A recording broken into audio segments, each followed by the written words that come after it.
Assalamualaikum warahmatullahi wabarakatuh. Selamat pagi anak-anak, selamat berjumpa kembali dalam pembelajaran daring IPS kelas 9. Semoga kalian senantiasa sehat dan berbahagia. Marilah kita awali terlebih dahulu pembelajaran kali ini dengan membaca basmalah bersama-sama. Bismillahirrahmanirrahim. Anak-anak, pada kesempatan kali ini kita akan membahas sebuah materi yang berjudul globalisasi. Tahukah kamu apa itu globalisasi? Untuk itu, marilah kita simak pembelajaran materi berikut ini. Anak-anak, yang akan kita bahas kali ini yang pertama adalah pengertian globalisasi. Yang kedua, bentuk-bentuk globalisasi. Yang ketiga, dampak globalisasi. Dan yang keempat adalah upaya untuk menghadapi globalisasi. Anak-anak, globalisasi diambil dari kata global, yang artinya menyeluruh. Istilah ini pertama kali diungkapkan oleh salah seorang tokoh dari barat, yaitu Theodore Lefite tahun 1985. Globalisasi adalah proses sesuatu informasi yang meliputi pemikiran, gaya hidup, teknologi, dan lain sebagainya yang sifatnya mendunia. Globalisasi identik juga dengan istilah global village, yaitu batas negara memudar karena teknologi informasi. Kenapa batas negara bisa memudar dengan adanya globalisasi? Mari kita simak penjelasan berikut ini. Anak-anak, semua orang dapat pergi kemana saja dengan cepat dan mudah menggunakan alat transportasi modern. Dengan teknologi yang modern, seseorang bisa berada dalam jangka waktu yang cepat. Begitu pula komunikasi lintas negara sangat mudah diakses melalui koneksi internet. Untuk mengetahui kabar berita di suatu negara, kita tinggal membuka internet. Anak-anak, faktor penyebab terjadinya globalisasi bisa Ibu terangkan sebagai berikut. Pertama, penyebab terjadinya globalisasi terjadi karena adanya perkembangan iptek.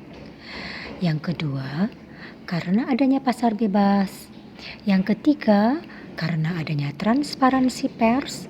Dan yang keempat, karena adanya migrasi penduduk. Bentuk-bentuk globalisasi yang pertama adalah globalisasi di bidang budaya. Globalisasi budaya adalah penyebaran gagasan, makna, dan nilai ke seluruh dunia dengan cara tertentu untuk memperluas dan mempererat hubungan sosial. Proses ini ditandai oleh konsumsi budaya bersama yang dibantu oleh internet. Yang kedua, media budaya masyarakat. Dan yang ketiga adalah perjalanan ke luar negeri. Selanjutnya, contoh globalisasi budaya yang pertama adalah penggunaan bahasa Inggris sebagai bahasa internasional. Yang kedua, cara berpakaian yang mengikuti tren fashion luar negeri. Misalnya, fashion yang terjadi di Amerika Serikat, di Jepang, di Korea, dan lain-lain dengan mudah bisa menyebar dan ditiru oleh masyarakat di seluruh dunia, termasuk di Indonesia. Yang kedua adalah globalisasi di bidang komunikasi.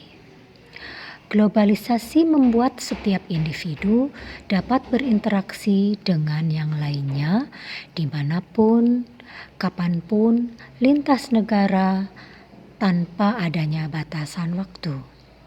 Dengan adanya globalisasi komunikasi, berbagai jenis pertukaran informasi dapat dilakukan lintas wilayah, kapanpun, dimanapun, dengan cepat, efektif, dan efisien tanpa batas. Bahkan ketika kita berada di dalam kamar sekalipun, kita bisa mengakses berita-berita dan informasi di seluruh penjuru dunia. Contoh globalisasi komunikasi yang pertama adalah penggunaan HP sebagai alat komunikasi. Yang kedua, adanya video call sehingga kita tidak hanya dapat sekedar mendengar suara lawan bicara saja, tetapi juga bisa melihat tubuhnya atau anggota badannya. Yang ketiga, adanya internet. Dan yang keempat, munculnya berita-berita digital atau berita-berita online.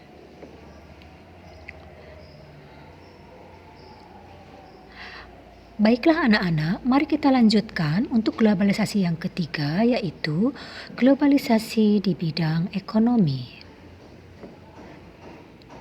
Globalisasi ekonomi merupakan suatu aktivitas ekonomi dan perdagangan secara global dan terbuka. Dalam globalisasi ekonomi, berbagai negara di dunia menjadi pasar yang satu dan semakin terintegrasi tanpa mengenal batas teritorial atau kewilayahan antar negara. Ini biasa disebut dengan istilah pasar bebas.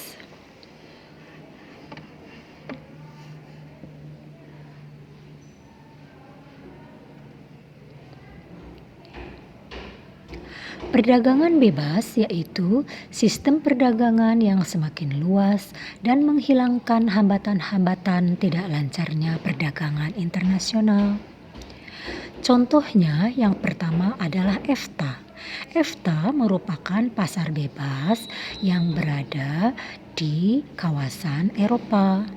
Yang kedua adalah AFTA. Ini adalah jenis pasar bebas yang terdapat di ASEAN atau Asia Tenggara. Kemudian yang ketiga contohnya adalah OPEC. OPEC ini adalah organisasi negara-negara pengekspor minyak yang anggotanya adalah negara-negara penghasil minyak tanpa dibatasi oleh kawasan. Beroperasinya suatu perusahaan di lebih dari satu negara merupakan ciri-ciri yang menandai globalisasi ekonomi. Ciri yang kedua yaitu mencari keuntungan yang kompetitif dan memaksimalkan laba. Yang ketiga, memiliki kemudahan jangkauan geografis.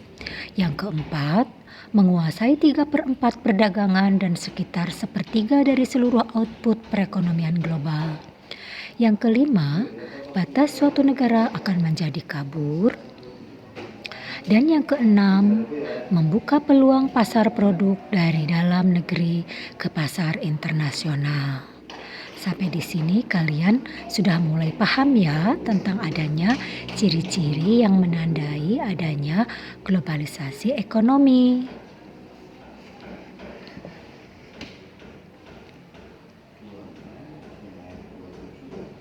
Selanjutnya, Ibu akan menyampaikan yaitu globalisasi di bidang IPTEK atau ilmu pengetahuan dan teknologi. Globalisasi IPTEK adalah perubahan suatu sikap kemajuan individu ataupun kelompok dalam bidang ilmu pengetahuan dan teknologi. Pesatnya perkembangan IPTEK mendorong semakin cepatnya globalisasi. IPTEK merupakan kekuatan utama dalam meningkatkan kesejahteraan yang berkelanjutan dan peradaban suatu negara atau suatu bangsa. Contoh globalisasi IPTEK dapat Ibu jelaskan sebagai berikut. Contohnya yang pertama adalah pemanfaatan teknologi pengganti mesin sebagai alat produksi. Yang kedua, pemanfaatan teknologi komunikasi dan informasi. Ini merupakan contoh globalisasi iptek. Anak-anak, globalisasi berikutnya yaitu globalisasi di bidang transportasi. Globalisasi transportasi adalah suatu proses perubahan yang terjadi secara cepat dalam bentuk kelompok maupun terjadi di seluruh dunia dalam bentuk transportasi. Transportasi adalah pemindahan manusia atau barang dari satu tempat ke tempat lainnya dengan menggunakan sebuah wahana yang digerakkan oleh manusia atau mesin. Contoh globalisasi transportasi bisa Ibu jelaskan. Yang pertama adalah penggunaan kereta cepat yang terdapat di Jepang misalnya. Yang kedua, penggunaan pesawat terbang tanpa pilot. Yang ketiga, penggunaan mobil atau bus tanpa supir. Dan yang keempat, penggunaan radar, dan contoh yang lainnya masih banyak. Faktor pendorong globalisasi bidang transportasi yang pertama, manusia menginginkan perubahan karena mereka menuntut hidup yang lebih mudah dan lebih praktis. Yang kedua, faktor pendorongnya adalah perkembangan teknologi yang ditandai semakin majunya pendidikan. Dan yang ketiga, faktor pendorong globalisasi di bidang transportasi adalah perkembangan di bidang telekomunikasi. Sampai sini semakin jelas ya apa yang Ibu sampaikan. Semoga kalian semakin bisa memiliki gambaran tentang globalisasi.